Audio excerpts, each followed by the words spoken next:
കർത്താവായ യേശുക്രിസ്തുവിന്റെ അതിപരിശുദ്ധമായ നാമം വാഴ്ത്തപ്പെടുമാറാകട്ടെ.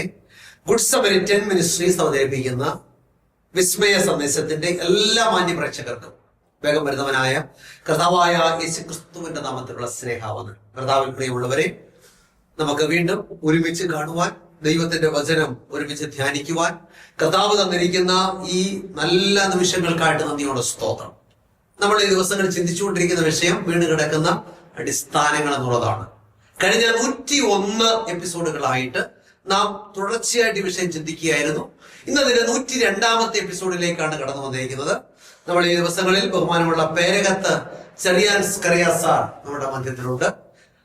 അദ്ദേഹം ഈ എപ്പിസോഡിൽ കൂടെ നമ്മോട് ദൈവത്തിന് വചനം സംസാരിക്കും. നമ്മൾ കഴിഞ്ഞ എപ്പിസോഡിൽ ചിന്തിച്ചത് നിന്റെ ദൈവത്തെ എതിരേൽപ്പാൻ ഒരുങ്ങിക്കൊള്ളുക. നാം എല്ലാവരും കർത്താവിന്റെ രണ്ടാം വരവിനായിട്ട് കാത്തിരിക്കുന്നു. എന്നാൽ ഈ ദൈവത്തെ എതിരേൽക്കാൻ നിങ്ങൾ എങ്ങനെയാണ് ഒരുങ്ങേണ്ടത്? നമ്മൾ കഴിഞ്ഞ എപ്പിസോഡ് ചിന്തിച്ചു, ശുദ്ധീകരണം കൂടാതെ ആരും ദൈവത്തെ കാണത്തില്ല. ഇന്നത്തെ എപ്പിസോഡിലും നമുക്ക് ചില കാര്യങ്ങൾ കൂടെ നമ്മൾ എങ്ങനെ കർത്താവിന്റെ വരവിനായിട്ട് ഒരുങ്ങണം എന്നതിനെ സംബന്ധിച്ച് പ്രിയ സാറുമായിട്ട് ഒരുമിച്ച് നമുക്ക് പഠിക്കാം.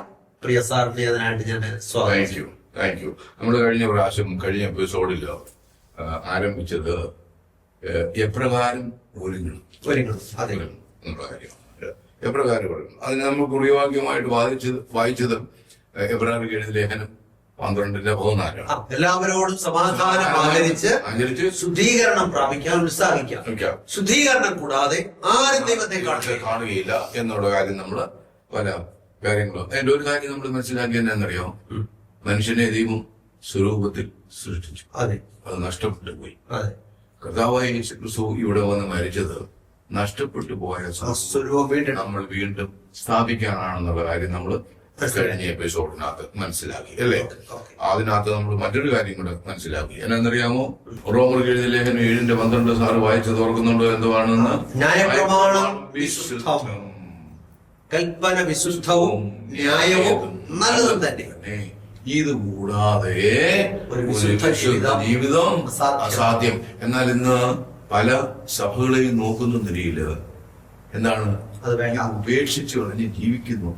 അതുകൊണ്ട് അതിഭയങ്കരമായ ഒരു ന്യായവിധിയും കാര്യങ്ങളൊക്കെ ഇങ്ങനെ വരുന്നു കാണുവാൻ കൊണ്ട് സാധിക്കുന്നു. ഇനി നമുക്ക് തുടർച്ചയായിട്ട് എഫേസ്യർക്ക് എഴുതിയ ലേഖനം 4-ാം അധ്യായത്തിന്റെ 22, 23, 24 വാക്യങ്ങൾ വായിക്കും. മുമ്പിലത്തെ നടപ്പ് സംബന്ധിച്ച് ചതിമോഹങ്ങളാൽ വഷളായി പോകുന്ന പഴയ മനുഷ്യരെ ഉപേക്ഷിച്ച് നിങ്ങൾ. അപ്പൊ ഒരു കാര്യം നമ്മൾ നേരത്തെ വായിച്ചത് വീണ്ടും വായിച്ചു. മോഹം അത് വീണ്ടും വന്നിരിക്കുകയാണ്. കഴിഞ്ഞ എപ്പിസോഡിൽ നമ്മൾ കണ്ടു കൺമോഹം, ജഡമോഹം. അതല്ലേ 1 യോഹന്നാൻ. ഇവിടെ ആര് പറയുന്നു? പൗലോസ് പറയുന്നു, സഭയോട് പറയുന്നു, അതല്ലേ? അതല്ലേ വായിച്ചോളൂ. മുമ്പിലത്തെ നടപ്പ് സംബന്ധിച്ച് ചതിമോഹങ്ങളാൽ വഷളായി പോകുന്ന പഴയ മനുഷ്യനെ ഉപേക്ഷിച്ച് നിങ്ങളുടെ ഉള്ളിലെ ആത്മാവ് സംബന്ധമായി പുതുക്കം പ്രാപിച്ച് സത്യത്തിന്റെ ഫലമായ വിശുദ്ധിയിലും നീതിയിലും ദൈവാനുരൂപമായി സൃഷ്ടിക്കപ്പെട്ട പുതു മനുഷ്യനെ ധരിച്ചുകൊള്ളുകയും. ഈ ധരിക്കാതെ ഇത് സ്വപ്നം കാണരുത്. കർത്താവായ യേശുക്രിസ്തു വരുന്നു, ഞാൻ പോകാം, കാത്തിരിക്കുകയാണ് എന്ന് പറയുന്ന എല്ലാ മനുഷ്യനും അറിഞ്ഞിരിക്കേണ്ട ഒരു സത്യമാണ് ഇവിടെ പൗലോസ് അപ്പോസ്തലൻ പറയുന്നത്, അല്ലേ? എന്ന് പറയുന്നു എന്ന് പറഞ്ഞാല് ഈ പുതിയൊരു തുടക്കം വേണമെന്നില്ല, പഴയതിനെ ഉപേക്ഷിക്കണം. പഴയതിനെ ഉപേക്ഷിച്ച് കുഴിച്ചിടുന്നു എന്ന് കഴിഞ്ഞിട്ട് ആ വെള്ളത്തിൽ നിന്ന് പൊങ്ങി വരണം. ജീവന്റെ പുതുക്കത്തിൽ നടക്കണം. അതാണ് വിശുദ്ധ ജീവിതത്തിന്റെ തുടക്കം. അവിടാണ്, അല്ലേ? പഴയ സ്വഭാവങ്ങളുള്ളതെല്ലാം എന്ത് പോകണം? കുഴിച്ചിട്ട് ജലമാകുന്ന കുഴിച്ചിടണം, അല്ലേ? കള്ളം പറയുമായിരുന്ന നിലയില് അതെല്ലാം കളഞ്ഞു. ഞാൻ ചോദിക്കില്ലേ, കള്ളം പറയത്തില്ല എന്നൊരു തീരുമാനമെടുത്ത് ജീവിക്കുന്ന എത്ര ക്രിസ്ത്യാനികളുണ്ട് എനിക്കറിഞ്ഞു, അല്ലേ? അപ്പൊ ഞാൻ ഒരു ഉദാഹരണം പറയാം. എൻ്റെ വീട്ടിലൊരാൾ വന്നു ഇരുന്നു, ഞങ്ങള് കുടിക്കാൻ കൊടുത്തു. അയാളിൽ നിന്ന് ഞാനും കൂടെ ഇരുന്ന് സംസാരിച്ചു കൂട്ടത്തിലായിട്ട് മുകളിലോട്ട് നോക്കി സീലിംഗ് കണ്ടു. അവിടെ ഒരു ചെറിയ ഒരു സുഷിരം. കറയുണ്ട് അവിടെ. അപ്പൊ എന്നോട് ചോദിച്ചു, സാറേ വീട് ചോരുമോ? ഞാൻ പറഞ്ഞു, പോയില്ല, മഴ പെയ്യുമ്പോ മാത്രമേ ചോരത്തുള്ളൂ എന്ന് പറഞ്ഞ പോലെ ഞാൻ ഉദ്ദേശിച്ചെന്നറിയാം. കള്ളം പറയുമ്പോ പോയില്ല, പിന്നെ അത്യാവശ്യം വരും മാത്രം. ഇതൊക്കെ എന്ത് ചെയ്യണം? അങ്ങ് ഉപേക്ഷിച്ച് കളയണം, അല്ലേ? നമ്മൾ എത്രമാത്രം കള്ളം പറയുന്നു, അത്രത്തോളം നമുക്ക് ആ വെള്ളത്തിന്റെ അപ്പനാകുന്ന സാത്താന്റെ സ്വരൂപത്തോട് അനുരൂപരാകാണ്. കള്ളം പറയരുത് എന്ന് പറയുന്ന പോലെ തന്നെ എല്ലാ വിശുദ്ധ കൽപ്പനകളും അനുസരിച്ച് ജീവിക്കണം. ഈ കൽപ്പന അനുസരിച്ചല്ല മനുഷ്യൻ സ്വർഗത്തിൽ പോകുന്നത്. പുതു മനുഷ്യൻ ഇതനുസരിച്ചോണം. ഓക്കെ, ഞാൻ ഉദാഹരണമായിട്ട് പറഞ്ഞാൽ, കർത്താവായ യേശു ക്രിസ്തുവിന്റെ അടുക്കല് വേശ്യാവൃത്തിയിൽ പിടിച്ച ഒരു സ്ത്രീയെ കൊണ്ടുപോകും എന്ന് പറയാൻ യോഹന്നാൻ 4-ാമത്തെ, ഞാൻ നിന്നെ കുറ്റം വിധിക്കുന്നു. അപ്പൊ ഏത് മനുഷ്യനും കർത്താവിന്റെ അടുത്ത് ചെയ്യുന്നതിന്റെ ഒരു ഉദാഹരണം അവിടെ വെച്ചിരിക്കുകയാണ്. കർത്താവിന്റെ അടുത്ത് ചെല്ലുമ്പോൾ ഇതിന്റെ ഭാവങ്ങളെല്ലാം ഞാൻ മോചിച്ച് പോകാം, ഇനിമേൽ പാപം ചെയ്യും. ഇനിമേൽ നീ അങ്ങനെ ഒരു തീരുമാനം എടുത്ത് ജീവിക്കുന്ന ജീവിതമാണ് ഒരു വിശുദ്ധ ജീവിതം എന്ന് പറയുന്നത്. അങ്ങനെ ജീവിക്കാൻ തക്കണം നമ്മെ തന്നെ ദൈവസന്നിധിയിൽ സമർപ്പിച്ചു കൊടുത്തിട്ടുണ്ടെങ്കിൽ, അല്ലേ? അപ്പോഴ് നമ്മുടെ ജീവിതത്തിൽ വീഴ്ചകളുണ്ടെങ്കിൽ അതെന്ത് ചെയ്യുന്നു? കർത്താവിന്റെ രക്തത്താൽ കഴി വെടിപ്പാകുന്നു. എന്നിട്ട് നമ്മളെ ഒന്നും ചുരുക്കം മാലിന്യം ഒന്നുമില്ലാത്തവരെ പോലെ എന്നിട്ട് കാണിട്ട് എന്ത് പറയുന്നു? മോനെ ഇങ്ങ് പോരെന്ന് പറയും, അല്ലേ? അങ്ങനെ അതിന്റെ അവസാന ഭാഗം ഒന്നുകൂടെ വായിക്കണം. ദൈവാനുരൂപമായി സൃഷ്ടിക്കപ്പെട്ട മനുഷ്യൻ, പുതിയ മനുഷ്യൻ ധരിച്ചുകൊണ്ട്. പുതിയ മനുഷ്യൻ എങ്ങനെ ഇരിക്കും? ദൈവത്തെ പോലെ ഇരിക്കുന്നു. മനസ്സിലായി? പുതിയ മനുഷ്യൻ എങ്ങനെ ഇരിക്കുന്നു? ദൈവത്തെ പോലെ ഇരിക്കുന്നു, ക്രിസ്തുവിനെ പോലെ ഇരിക്കുന്നു. അങ്ങനെയുള്ളവര് ദൈവമുഖം കാണും. അപ്പൊ നമ്മൾ ചിന്തിച്ചു വരുന്ന ദൈവത്തെ എങ്ങനെ ഒരുങ്ങണമെന്നുള്ളതാണ് നമ്മൾ പറയുന്നതിന്റെ കാര്യം. അപ്പം പലർക്ക് പല ഒരുക്കമുണ്ടോ? ഉണ്ട്. ലോകത്തെ കാണുന്നുണ്ട്, പക്ഷെ ശരിയായ ഒരുക്കം ഒന്നേ ഉള്ളൂ. അതന്നെ ഞാൻ പറയാം. ശരിയായ ഒരുക്കം ഒന്നേ ഉള്ളൂ. ദൈവാനുരൂപമായി സൃഷ്ടിക്കപ്പെട്ട പുതിയ മനുഷ്യനെ ധരിക്കണം. കൊലോസ്യർക്ക് എഴുതിയ ലേഖനം 3:10 വായിക്കണം. നിങ്ങൾ പഴയ മനുഷ്യനെ അവന്റെ പ്രവൃത്തികളോട് കൂടെ ഉരിഞ്ഞു കളഞ്ഞു തന്നെ സൃഷ്ടിച്ചവന്റെ പ്രതിമ പ്രകാരം പരിജ്ഞാനത്തിനായി പുതുക്കം പ്രാപിക്കുന്ന പുതിയ മനുഷ്യനെ ധരിച്ചിരിക്കുന്നുവല്ലോ. പരിജ്ഞാന പ്രകാരം എങ്ങനെ? സൃഷ്ടിച്ചവന്റെ പ്രതിമ പ്രകാരം എന്ന് പറഞ്ഞാൽ എന്നാന്നറിയാമോ? നമ്മളിപ്പം ഗാന്ധിയുടെ ഒരു പ്രതിമ ഉണ്ടാക്കി വെച്ചാല് ഗാന്ധിയെ പോലെ ഇരിക്കണം. അതന്നെ പറയുന്നത്. അപ്പൊ അതിനാണ് പറയുന്നത് പ്രതിമ പ്രകാരം എന്ന് പറയുന്നതിന്റെ അർത്ഥം അതാണ്. എന്നല്ലേ ഒരു സീൽ എടുത്തേക്കാണ്ട് പേപ്പറിലോട്ട് കുത്തി കഴിയുമ്പോൾ ഇവിടെ ഇതെങ്ങനെ ഇരിക്കുന്നോ അത് തന്നെ അവിടെ ആയിരിക്കണം. അതുപോലെ ജീവിക്കാൻ നമ്മൾ നമ്മുടെ ജീവിതത്തെ ദൈവത്തിന് സമർപ്പിച്ചു കൊടുത്തിട്ടുണ്ടോ ഇല്ലയോ എന്നുള്ള കാര്യം ഒന്നുകൂടെ ചിന്തിക്കേണ്ടത് വളരെ അത്യാവശ്യമായിത്തിരിക്കണം. അപ്പോഴ് നമ്മൾ ചിന്തിച്ചു നോക്കുമ്പോൾ പൗലോസ് അപ്പോസ്തലൻ എഫേസ്യർക്ക് എഴുതിയ ലേഖനം എന്ത് പറയുന്നു? ശിശുവിനെ പോലെ മുമ്പിലത്തെ പ്രവൃത്തികളെല്ലാം നേടുകയാണ്. കൊലോസിയർക്ക് ലേഖനം, ഫിലിപ്പിയർക്ക് ലേഖനം എഴുതിയപ്പോൾ, റോമർക്ക് ലേഖനം, അങ്ങനെ സകല മനുഷ്യർക്കും ലേഖനം എഴുതിയപ്പോൾ എന്ത് പറയുന്നു? വിശുദ്ധിയിൽ ജീവിക്കണം, അല്ലെങ്കിൽ ദൈവത്തെ കാണുകയില്ല. ഇനി നമ്മളെ വിശുദ്ധിയിൽ ഒരു കാര്യം ദൈവം എന്ത് ചെയ്യുന്നു എന്ന് നോക്കാം. യോഹന്നാന്റെ സുവിശേഷം 13-ാമത്തെ അധ്യായത്തിന്റെ 34. നിങ്ങൾ തമ്മിൽ തമ്മിൽ സ്നേഹിക്കണമെന്ന് പുതിയൊരു കൽപ്പന ഞാൻ നിങ്ങൾക്ക് തരുന്നു. ഓക്കെ, ചോദിക്കട്ടെ, ഇത് പുതിയ കൽപ്പനയാണോ? അല്ല, ഇത് പഴയ നിയമത്തിൽ ഇങ്ങോട്ട് എടുത്ത് വെച്ചിരിക്കുകയാണെന്ന്, അല്ലേ? അപ്പൊ ഇവിടെ പുതിയ നിയമം തന്നു. എന്താ പുതിയ നിയമം? നിങ്ങൾ തമ്മിൽ തമ്മിൽ ശരിക്കും. എന്റെ സഹോദര, ഇത് പഴയ നിയമത്തിൽ കിടക്കുക. എവിടെ കിടക്കുന്നു? ലേവ്യ പുസ്തകത്തിൽ കിടക്കുന്നുണ്ട്, ആവർത്തന പുസ്തകത്തിൽ കിടക്കുന്നു. അത് ഇങ്ങോട്ട് എടുത്ത് വെച്ചതേ ഉള്ളൂ. അതുകൊണ്ട് ഇത് പുതിയ നിയമം എന്ന് ആരും പറയരുത്. ഇവിടെ പുതുമ എന്നാന്നറിയാമോ? തമ്മിൽ തമ്മിൽ സ്നേഹിക്കണം. ഇതിന്റെ പുതുമ എന്നാന്നറിയാമോ? കാര്യമുള്ളൂ. ഞാൻ നിങ്ങളെ സ്നേഹിച്ചത് പോലെ അത് തന്നെ. അവിടെയാണ് ഇതിന്റെ പുതുമ കിടക്കുന്നത്. പഴയ നിയമക്കാർക്ക് എന്താണ് സ്നേഹിക്കണമെന്ന് അറിയാം. പുതിയ നിയമക്കാർക്ക് എന്താണ്? കർത്താവായ യേശു ക്രിസ്തു ഈ ഭൂമിയിൽ വന്ന് എങ്ങനെയാണ് സ്നേഹിക്കേണ്ടെന്ന് കാണിച്ചു കൊടുത്തപ്പോൾ ഈ നിയമത്തിനൊരു പുതുമ വന്നു. അതൊരു പുതിയ നിയമമല്ല എന്ന് മനസ്സിലാക്കണം, അല്ലേ? ഞാൻ നിങ്ങളെ സ്നേഹിച്ചതുപോലെ നിങ്ങൾ തമ്മിൽ സ്നേഹിക്കണം എന്ന് പറഞ്ഞാൽ അർത്ഥം എന്താണെന്നറിയാം? ഞാനായിരിക്കുന്നത് പോലെ നിങ്ങളുമായിരിക്കണം, അതേ ഉള്ളൂ. അല്ലെന്നരിയിലോ അല്ലെന്നരിൽ സാധിക്കത്തില്ല. എന്നെ കേൾക്കുന്ന എന്റെ ദൈവജനമേ, ദൈവം നമ്മളെ സൃഷ്ടിച്ചു, എന്നാൽ അത് നഷ്ടപ്പെട്ടു പോയി. കർത്താവായ യേശു ക്രിസ്തു മരിച്ചു. എന്തിനാണ്? നഷ്ടപ്പെട്ടു പോയ ദൈവത്തിന്റെ സ്വരൂപം നമ്മളിൽ പ്രാപിക്കാൻ. അങ്ങനെ ഒരു തീരുമാനമെടുത്ത് നിങ്ങൾ ജീവിക്കണമെന്ന് ഞാൻ പ്രാർത്ഥിക്കുന്നു. 13-ാമത്തെ എത്തിലാണല്ലോ നിൽക്കുന്നത്. അതിന്റെ 14-ാമത്തെ വാക്യം വായിക്കണം. യോഹന്നാന്റെ സുവിശേഷം 13-ാം അധ്യായം 14-ാമത്തെ വാക്യം. കർത്താവ് ഗുരുവുമായ ഞാൻ നിങ്ങളുടെ കാൽ കഴുകിയെങ്കിൽ നിങ്ങൾ തമ്മിൽ തമ്മിൽ കാൽ കഴുകേണ്ടതാകുന്നു. ഞാൻ ചെയ്തതുപോലെ നിങ്ങൾ ചെയ്യണം. ഇതേ ഉള്ളൂ ഇതിനകത്ത് കിടക്കുന്നേ. ഈ കാല് കഴുകുന്നുണ്ട് സ്വർഗത്തിൽ പോകുന്നില്ല. കാല് കഴുകുന്നതിന് അതിനുപരിയായിട്ടുള്ള ഒരു തത്വമുണ്ട്. അതായത് വെറുതെ കാല് പോയി കഴിക്കാൻ ആരായി സ്വർഗത്തിൽ പോകുന്നത്? ഞാൻ താഴ്മയുള്ളവനായി ഇവിടെ വന്ന് കാല് കഴുകിയതുപോലെ നിങ്ങളും എന്ന് പറഞ്ഞാൽ തന്നെ കർത്താവിനെ പോലെ താഴ്മയുള്ളവരാണ്. അങ്ങനെ ജീവിച്ചാൽ ദൈവമുഖം കാണും. ദൈവത്തെ എതിരേൽപ്പാൻ ഒരുങ്ങിക്കൊള്ളുക. അത് തന്നെ യോഹന്നാന്റെ സുവിശേഷം 15-10 വായിക്കണം. യോഹന്നാന്റെ സുവിശേഷം 15-ാം അധ്യായം 10-ാമത്തെ വാക്യം. ഞാൻ എന്റെ പിതാവിന്റെ കൽപ്പനകൾ പ്രമാണിച്ച് അവിടുത്തെ സ്നേഹത്തിൽ വസിക്കുന്നത് പോലെ നിങ്ങൾ എന്റെ കൽപ്പനകൾ പ്രമാണിച്ചാൽ എന്റെ സ്നേഹത്തിൽ വസിക്കും. ഞാൻ എന്തായിരിക്കുന്നുവോ അതുപോലെ നിങ്ങൾ ഞാൻ എന്റെ പിതാവിന്റെ കൽപ്പനകൾ അനുസരിച്ച് ജീവിച്ചു, നിങ്ങളും അതുപോലെ ആയിരിക്കണം. കർത്താവായ യേശു ക്രിസ്തു നമ്മൾ കഴിഞ്ഞ എപ്പിസോഡിൽ വായിച്ചു. കർത്താവായ യേശു ക്രിസ്തുവിന്റെ കൽപ്പന എന്ന് പറയാൻ ഒരു കൽപ്പനയും ഇല്ല.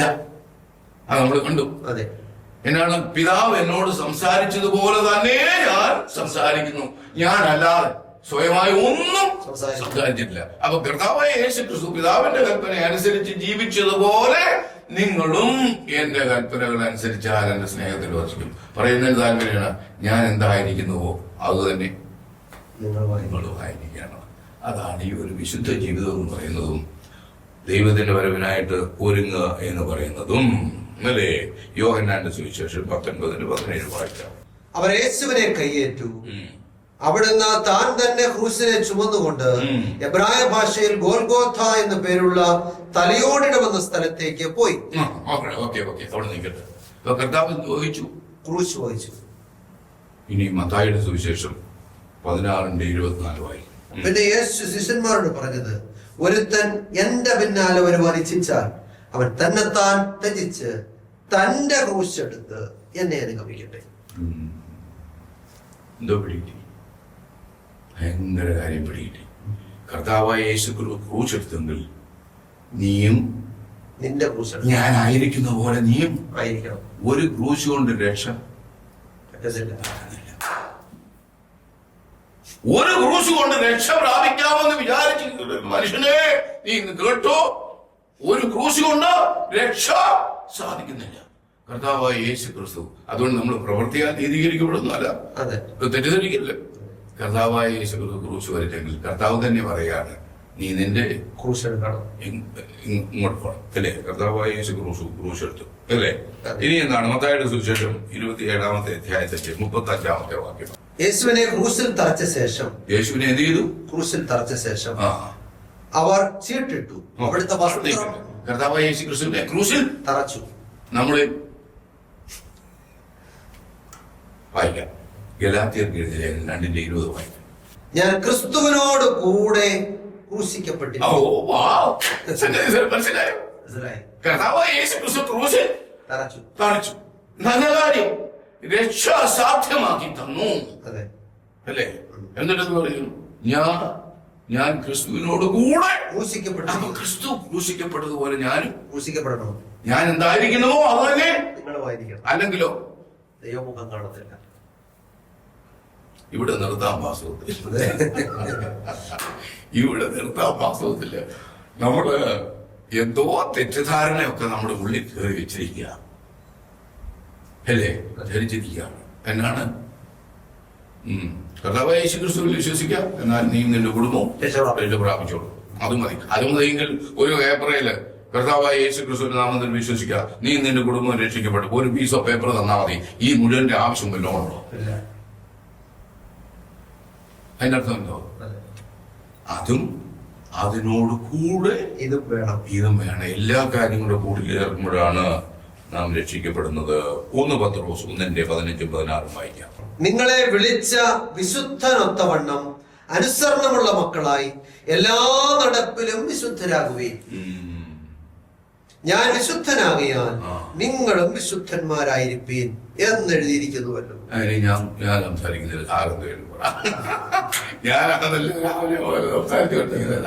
ഇവിടെ എന്താണ്? ഞാൻ വിശുദ്ധരായിരിക്കുന്നത് പോലെ നിങ്ങളും വിശുദ്ധരാകും. നമ്മൾ പറയില്ല, നമുക്ക് സാധിക്കത്തില്ലെന്ന്. ദൈവം പറയുകയാണ്, ഞാൻ എന്തായിരിക്കുന്നുവോ അതുപോലെ തന്നെ നിങ്ങളും ആയിരിക്കണം. അല്ലേ? ഞാൻ നിങ്ങളെ വിശുദ്ധീകരിക്കുന്ന യഹോവയാകുന്നു. വിശുദ്ധി ദൈവം ചെയ്തോളൂ. നാം നമ്മെ തന്നെ ഏൽപ്പിച്ചു കൊടുക്കാം.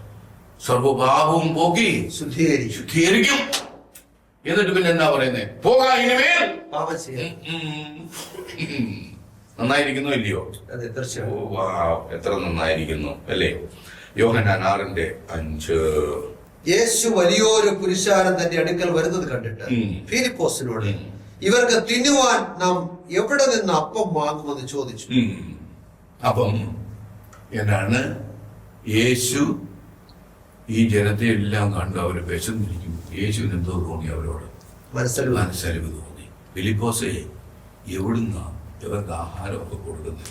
കർത്താവേ, 200 ദീനാരിക്ക് അപ്പം വാങ്ങിച്ചാലും ഈ ജനത്തിന് എന്തുള്ളൂ എന്ന് പറഞ്ഞു. അല്ലേ? അപ്പൊ എന്തുണ്ടായി? കർത്താവായ യേശു ക്രിസ്തുവിന് ആഹാരമില്ലാതെ വിശക്കുന്നവനെ കണ്ടപ്പോൾ മനസ്സലിവുണ്ടായി. അല്ലേ? മത്തായിയുടെ സുവിശേഷം 25-ാമത്തെ അധ്യായത്തിന്റെ 35-ാമത്തെ വാക്യം വായിക്കും. എനിക്ക് വിശന്നു, നിങ്ങൾ ഭക്ഷിപ്പാൻ തന്നു. എനിക്ക് വിശന്നു, നിങ്ങൾ ഭക്ഷിപ്പാൻ തന്നു. നിങ്ങൾ വിശന്നിരുന്നു, ഞാൻ നിങ്ങൾക്ക് ഭക്ഷിക്കാൻ തന്നു. ഞാൻ വിശന്നിരുന്നു, നിങ്ങൾ എനിക്ക് ഭക്ഷിപ്പാൻ തന്നു. ദാഹിച്ചു, നിങ്ങൾ കുടിപ്പാൻ തന്നു. ഞാൻ അതിഥിയായിരുന്നു, നിങ്ങൾ എന്നെ ചേർത്തുകൊണ്ടു. നഗ്നനായിരുന്നു, നിങ്ങൾ എന്നെ ഉടുപ്പിച്ചു. രോഗിയായിരുന്നു, നിങ്ങൾ എന്നെ കാണുവാൻ വന്നു. തടവിലായിരുന്നു, നിങ്ങൾ എന്റെ അടുക്കൽ വന്നു.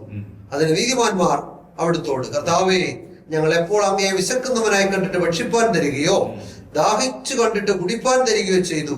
ഞങ്ങൾ എപ്പോൾ അങ്ങയെ അതിഥിയായി കണ്ടിട്ട് ചേർത്തുകൊള്ളുകയോ നഗ്നനായി കണ്ടിട്ട് ഉടുപ്പിക്കുകയോ ചെയ്തു? അങ്ങയെ രോഗിയായിട്ടോ തടവിലോ എപ്പോൾ കണ്ട് ഞങ്ങൾ അങ്ങയുടെ അടുക്കൽ വന്നു എന്ന് ഉത്തരം പറയും. രാജാവ് അവരോട്, എന്റെ ഏറ്റവും ചെറിയ സഹോദരന്മാരിൽ ഒരുത്തരെ നിങ്ങൾ ചെയ്തിടത്തോളം എല്ലാം എനിക്ക് ചെയ്തു എന്ന് ഞാൻ സത്യമായിട്ട് നിങ്ങളോട് പറയുന്നു എന്നരുളി ചെയ്യും. എന്നിട്ട് നമ്മൾക്ക് 41-ഉം 42-ഉം കൂടെ അതിന്റെ കൂട്ടി വായിക്കും. പിന്നെ അവിടുന്ന് ഇടത്തുള്ളവരോട്, ശപിക്കപ്പെട്ടവരെ, എന്നെ വിട്ട് പിശാചിനും അവന്റെ ദൂതന്മാർക്കും ഒരുക്കിയിരിക്കുന്ന നിത്യാഗ്നിയിലേക്ക് പോകുവീൻ. എനിക്ക് വിശന്നു, നിങ്ങൾ ഭക്ഷിപ്പാൻ തന്നില്ല. അവിടെ നിൽക്കട്ടെ അല്ലേ? എനിക്ക് വിശന്നു, നിങ്ങൾ ഭക്ഷിപ്പാൻ തന്നില്ല. പറയുന്നതിന്റെ അർത്ഥം എന്താണെന്നറിയാം? ഞാൻ ആയിരിക്കുന്ന പോലെ നിങ്ങൾ ആയിരിക്കുന്നില്ല. മനസ്സിലാക്കിക്കോണം. എന്താണ്? വിശുദ്ധി കൂടാതെ ഒരു മനുഷ്യനും ദൈവമുഖം കാണുകയില്ല. അതിന്റെ വിവരണമായിട്ട് നമ്മൾ വായിച്ചുകൊണ്ട് വരുമ്പോൾ കാണുന്ന കാര്യമാണ്. എനിക്ക് വിശന്നു, നിങ്ങള് ഒന്നും തന്നില്ല. അപ്പൊ ഒരു കഷ്ണം അപ്പം കൊടുക്കാത്തോണ്ടാണോ? അല്ല. ഒരു കഷ്ണം അപ്പം ആർക്കും കൊടുത്തിരുന്നെങ്കിൽ നീ സ്വർഗത്തിൽ പോവായിരുന്നോ? അതില്ല. പിന്നെ ഇവിടെ പറയുന്നൊരു താല്പര്യം എന്നാണ്, ഞാൻ ആയിരിക്കുന്നത് പോലെ നീ അല്ലാത്തത് കൊണ്ട്. അല്ലേ? ന്യായവിധി ഒരു വിധത്തിൽ പറഞ്ഞാൽ ന്യായവിധി കഴിഞ്ഞു എന്ന് പറയാം. എന്നാൽ നടപ്പാക്കിയിട്ടില്ല. അല്ലേ? ന്യായവിധി പ്രഖ്യാപിച്ചു കഴിഞ്ഞു, എന്നാൽ നടപ്പാക്കിയിട്ടില്ല. ഈ നടപ്പാക്കുന്നതിന് മുൻപേ നിനക്ക് മാനസാന്തരപ്പെടാൻ അവസരം ദൈവം തന്നിരിക്കുന്നു. അല്ലേ? അതന്നെ. നാം ആരെ പോലെ ആയിരിക്കണം? യേശുവിനെ പോലെ ആയിരിക്കണം. അതിനായിട്ട് ജീവിതം സമർപ്പിച്ചിട്ടുണ്ടോ ഇല്ലയോ എന്നുള്ളതാണ് ചോദ്യം. ഇതൊരു മനുഷ്യൻ തൻ്റെ ഏകാന്തതയിൽ ഇരിക്കുമ്പോൾ തന്നോട് തന്നെയും തൻ്റെ ദൈവത്തോടും ചോദിക്കേണ്ട ഒരു കാര്യമാണ്. എന്നെ സ്വരൂപത്തിൽ, മനുഷ്യജാതിയെ സ്വരൂപത്തിൽ സൃഷ്ടിച്ചു, സ്വരൂപം നഷ്ടപ്പെട്ടു പോയി. അത് തിരികെ പ്രാപിക്കാൻ കർത്താവായ യേശു ക്രിസ്തു ഈ ഭൂമിയിൽ വന്നു. എന്തിനാ വന്നത്? നഷ്ടപ്പെട്ടു പോയ സ്വരൂപം വീണ്ടും മനുഷ്യനിൽ സ്ഥാപിക്കുക. ഇവിടെ ജാതി മത സഭ വ്യത്യാസമന്നേ ഉള്ള ഒരു കാര്യമാണ്. ഞാൻ തോന്നുന്നു പറയുന്ന ഒരു പ്രാവശ്യം കൂടെ, നീ മർദ്ദമ്മക്കാരനായിരുന്നു, പക്ഷെ നീ ക്രിസ്തുവിനെ പോലെ ആണോ? നീ ബന്ധുക്കോസുകാരനാണോ? ശരി, നന്നായിരുന്നു. നീ ക്രിസ്തുവിനെ പോലെ ആയിത്തീരണം. നീ എന്ത് കാരനായാലും ശരി, നീ ക്രിസ്തുവിനെ പോലെ ആകണം. അല്ലെങ്കിൽ നമ്മൾ ചിന്തിച്ചു വരുന്ന വിഷയം എന്തുവാ? നിന്റെ ദൈവത്തെ എതിരേൽപ്പാൻ ഒരുങ്ങിക്കൊള്ളുക. ഇങ്ങനെ ഒരുങ്ങുന്നത് നിന്റെ ദൈവത്തെ എതിരേൽപ്പാൻ ഒരുങ്ങിക്കൊള്ളുക എന്ന് മാത്രമല്ല, എങ്ങനെ ഒരുങ്ങണമെന്നും ഈ തിരുവചനം നമ്മളോട് പറയുന്നു. അതുകൊണ്ട് ജഡമോഹം, കൺമോഹം, ജീവനത്തിന്റെ പ്രഭാവം, ഇങ്ങനെയുള്ളതെല്ലാം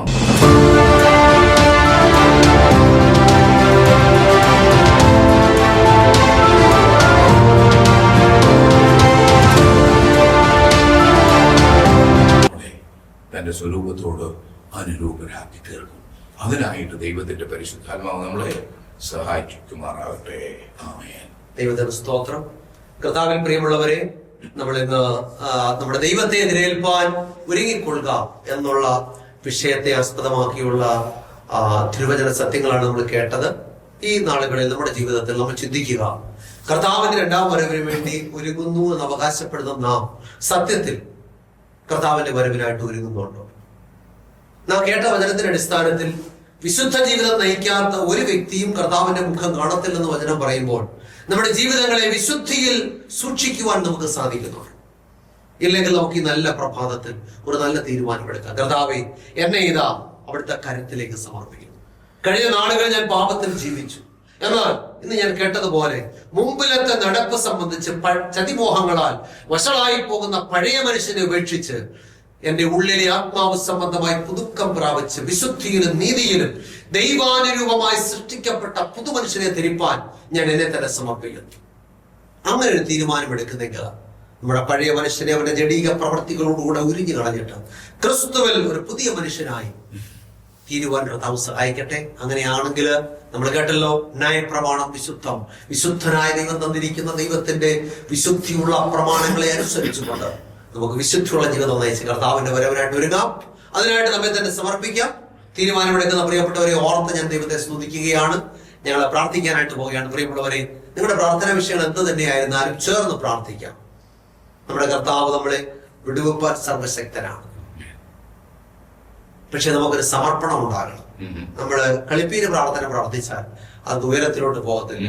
നാം നല്ല സമർപ്പണത്തോടെ, കർത്താവേ, എന്നെ ഇതാ പൂർണ്ണമായിട്ട് സമർപ്പിക്കുന്നു, അവിടുന്ന് എന്റെ പ്രാർത്ഥന കേൾക്കണമേ. അങ്ങനെയാണെങ്കിൽ നമ്മുടെ പ്രാർത്ഥന കേൾക്കും. അതിനായിട്ട് സമർപ്പിക്കാം, കണ്ണുകൾ അടയ്ക്കാം, പ്രാർത്ഥിക്കാം. അടിയങ്ങളെ സ്നേഹിക്കുന്ന നല്ല ദൈവമേ, സ്വർഗ്ഗസ്ഥ പിതാവേ, ഇന്ന് കേൾപ്പിച്ച മാറ്റമില്ലാത്ത തിരുവചനത്തിനായിട്ട് സ്തോത്രം.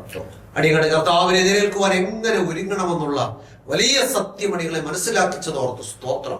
അടികൾ ഇന്ന് ജീവിക്കുന്നത് പോലെ ജീവിച്ചാൽ അവിടുത്തെ കാണാൻ സാധ്യമല്ല എന്ന് ഓർപ്പിച്ചതിനായിട്ട് സ്തോത്രം. അടികളുടെ ജീവിതത്തിൽ ഒരു വലിയ മാറ്റം, സമൂലമായ ഒരു പരിവർത്തനം, ആമേൻ, ഒരു വിശുദ്ധ ജീവിതം നയിപ്പാനുള്ള ശക്തമായ തീരുമാനം ഉണ്ടാകുവാൻ കർത്താവ് സഹായിക്കണം. വചനം കേട്ട എല്ലാ പ്രിയപ്പെട്ടവരെ കർത്താവ് അനുഗ്രഹിക്കണമേ. ഇന്ന് വചന ശുശ്രൂഷിച്ച ദാസനായിട്ട് സ്തോത്രം. കർത്താവെ സമൃദ്ധിയായിട്ട് അനുഗ്രഹിക്കണമേ. ഇന്ന് വചനം കേട്ട പ്രിയപ്പെട്ടവരെല്ലാവരും നല്ല തീരുമാനത്തോടെ കർത്താവിനായിട്ട് ഒരുങ്ങുവാൻ സഹായിക്കണമേ. കർത്താവെ, പലവിധമായ പ്രയാസങ്ങളിലൂടെ കടന്നു പോകുന്ന പ്രിയപ്പെട്ടവരെ സമർപ്പിക്കുന്നു. രോഗത്തിന്റെ അവസ്ഥയിലായാലും, കഷ്ടതയിലായാലും, കണ്ണുനീരിലായാലും, ജീവിതത്തിന്റെ ഏത് ആകുലതകളിലായാലും, ആമേൻ, പ്രതികൂലങ്ങളിലായിരിക്കുന്ന മക്കളോട് കരുണ കാണിക്കണേ പച്ച. അവിടുന്ന് കരുണയുള്ള ദൈവമാണല്ലോ. അവിടുത്തെ ബലമുള്ള കരങ്ങൾ അവരെ വഹിച്ച പരിപാലിക്കണം. എല്ലാ അനുഗ്രഹത്താലും നിറയ്ക്കണമേ. യേശു ക്രിസ്തുവിന്റെ അതിനുള്ള നാമത്തിൽ താഴ്മയായിട്ട് യാചിക്കുന്നു. പ്രാർത്ഥന കേൾക്കണം നല്ല പിതാവേ, ആമേൻ. കർത്താവിൽ പ്രിയമുള്ളവരെ, ദൈവമായ കർത്താവ് സഹായിക്കട്ടെ. എല്ലാ ഞായറാഴ്ചയും രാവിലെ 6:30 ജയിക്കുന്ന ചാനലിലുള്ള ഈ സംപ്രേഷണം നിങ്ങൾ കാണുക, കേൾക്കുക, മറ്റുള്ളവരോട് പറയുക. നമുക്ക് ദൈവത്തിന്റെ വചനം ശരിയായി പഠിച്ച് തിരുവചന സത്യങ്ങളെ ഗ്രഹിച്ച് അതിനനുസരിച്ച് വിശുദ്ധ ജീവിതം നയിച്ച് നമ്മുടെ ദൈവത്തെ എതിരേൽക്കുവാൻ ഒരുങ്ങുവാൻ കർത്താവ് ഇടയാക്കട്ടെ. നിങ്ങൾക്ക് എന്തെങ്കിലും സംശയങ്ങൾ ഉണ്ടെങ്കിൽ ഞങ്ങളെ വിളിക്കുവാനായിട്ട് മറക്കരുത്. നിങ്ങൾക്ക് വേണ്ടി പ്രാർത്ഥിക്കുവാൻ, സംശയങ്ങൾക്ക് മറുപടി തരുവാനൊക്കെ ഞങ്ങൾ തയ്യാറാണ്. ദൈവമായ കർത്താവ് എല്ലാവരെയും അനുഗ്രഹിക്കട്ടെ. എല്ലാവർക്കും നല്ലൊരു ദിവസം ആശംസിക്കുന്നു. കർത്താവ് നമ്മെ സഹായിക്കുമാറാകട്ടെ. ആമേൻ. ദൈവത്തിന് മഹത്വമുണ്ടാകട്ടെ. പാസ്റ്റർ ജോയ്മോൻ മത്തായി എഴുതിയ വിശുദ്ധ ദിവസം എന്ന പുസ്തകം നിങ്ങളെ പരിചയപ്പെടുത്തുന്നു. എന്തുകൊണ്ടാണ് ദൈവം മനുഷ്യന് ഒരു വിശുദ്ധ ദിവസത്തെ നൽകിയത്? വിശുദ്ധ ദിവസത്തെ നാം എങ്ങനെ മനസ്സിലാക്കണം? ശരിക്കും ദൈവം തന്ന വിശുദ്ധ ദിവസത്തിലാണോ നാം ദൈവത്തെ ആരാധിക്കുന്നത്? വ്യവസ്ഥ തെറ്റിച്ചുള്ള ആരാധനയിൽ ദൈവം പ്രസാദിക്കാമോ? വിശുദ്ധ ദിവസത്തിന്റെ കാര്യത്തിൽ ചരിത്രത്തിൽ സംഭവിക്കുന്ന ഏറ്റവും വലിയ ചതിവെന്താണ്? വിശുദ്ധ ദിവസവും ന്യായവിധിയും തമ്മിലുള്ള ബന്ധമെന്താണ്? തുടങ്ങി വിശുദ്ധ ദിവസത്തെ സംബന്ധിച്ച് നിങ്ങൾ അറിഞ്ഞിരിക്കേണ്ട ധാരാളം അറിവുകൾ കോർത്തിണക്കിയ പുസ്തകം. 272 പേജുകളുള്ള ഈ പുസ്തകത്തിന് പോസ്റ്റേജ് ഉൾപ്പെടെ നിങ്ങൾ നൽകേണ്ട വില 75 രൂപയാണ്. പുസ്തകം VPP ആയി നിങ്ങളുടെ വീട്ടിൽ ലഭിക്കാൻ താല്പര്യമുള്ളവർ പിൻകോഡ് സഹിതം അഡ്രസ് SMS ചെയ്യുകയോ വിളിച്ചു പറയുകയോ ചെയ്യുക. നമ്പർ 9740979977. ശ്രീ പേരകത്ത് ചെറിയാൻസ്കറിയ എഴുതിയ ഒരു ഉത്തമ ഗ്രന്ഥം ഞങ്ങൾ അവതരിപ്പിക്കുന്നു. ഇത് തിരുവചന സത്യം. ക്രൈസ്തവ ലോകത്ത് പരക്കെ പ്രചരിക്കുന്ന അബദ്ധ ഉപദേശങ്ങളും സംശയങ്ങളും വചന അടിസ്ഥാനത്തിൽ ദൂരീകരിക്കുന്ന ഒരു ഗ്രന്ഥമാണിത്. ദൈവത്തിന്റെ അരുളപ്പാടുകൾ സാർവത്രികമാണെന്നും അത് നിത്യമാണെന്നും ലളിതമായും യുക്തിഭദ്രമായും അവതരിപ്പിക്കുന്ന ഈ ഗ്രന്ഥത്തിന് 130 രൂപയാണ് വില. എന്നാൽ ഞങ്ങളിത് തികച്ചും സൗജന്യമായി നിങ്ങൾക്ക് അയച്ചു തരുന്നു. നിങ്ങളുടെ പൂർണ്ണമായ മേൽവിലാസം ഇനി പറയുന്ന നമ്പറിൽ SMS ചെയ്യുക. നമ്പർ 9847906636. പ്രവചന ശബ്ദം ക്രൈസ്തവ കുടുംബമാസിക. തിരുവചനത്തിലെ കാണാപ്പുറങ്ങൾ നമുക്ക് കാട്ടിത്തരുന്ന ഉത്തമ ക്രൈസ്തവ കുടുംബ മാസിക. സമകാലിക സംഭവങ്ങൾ, ആരോഗ്യ ശാസ്ത്രം, പ്രവചനങ്ങൾ എന്നിവ കോർത്തിണക്കി ഉൾക്കാമ്പുള്ള ലേഖനങ്ങൾ ഇതിൽ ലേഖനം ചെയ്തിരിക്കുന്നു. വരിക്കാരാകാൻ ആഗ്രഹിക്കുന്നവർ ഇനി പറയുന്ന നമ്പറിൽ SMS ചെയ്യുക. നമ്പർ 9495955082. വാർഷിക വരിസംഖ്യ വെറും 150 രൂപ മാത്രം.